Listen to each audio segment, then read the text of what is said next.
పరలోక రాజ్యం ఉందంటారా, అసలు లేదంటారా అని మీకు డౌట్ ఏమో.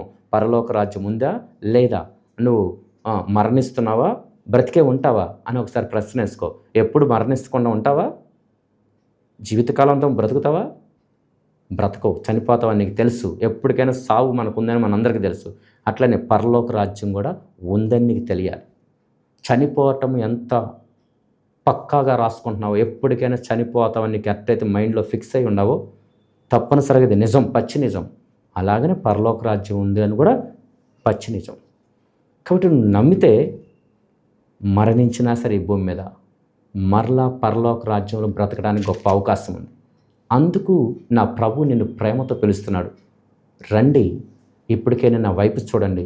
మీ దోషములు, మీ పాపములు, మీ అపవిత్రమైన జీవితాన్ని ఒప్పుకొని, నిజం తెలుసుకొని, నిజరక్షకుడైన యేసుక్రీస్తు వైపు చూసి ఆయన మోక్ష మార్గంలో రాగలిగితే, నీ కొరకు ఆయన ప్రాణం పెట్టాడు, నీ కొరకు ఆయన రక్తం చెందించాడు, నీ కొరకు, నా కొరకు, మనందరి కొరకు ఆయన సిలువలో బలియాగమయ్యాడు. కేవలము మన పాప దోషములు క్షమించబడాలని మన కొరకు ఆయన సిలువలో మరణయాగము సమర్పించుకున్నాడు. నిన్ను మరలా తీసుకువెళ్ళాలని, నీ ఆత్మను మరలా భూమిలో పాతిపెట్టినా సరే దాన్ని తీసుకెళ్లాలని ఆయన రారాజుగా రాబోతున్నాడు. ఆ రాజు వచ్చే లోపల, నువ్వు మరణించే లోపల నా దేవుని నువ్వు అంగీకరించగలిగితే, మన దేవుడైన యేసుక్రీస్తు ప్రభు అందరికీ ప్రభు. కులమత మతాలు ఏమీ లేదు ఆయనలో. ఆయనలో సత్యము, ఆయనలో జీవము, ఆయనలో మంచి మార్గమే ఉంది. ఆయన నువ్వు అంగీకరిస్తే ఈరోజు తప్పనిసరిగా నువ్వు మోక్షానికి ఒక మార్గము అడుగు వేస్తున్నట్టే.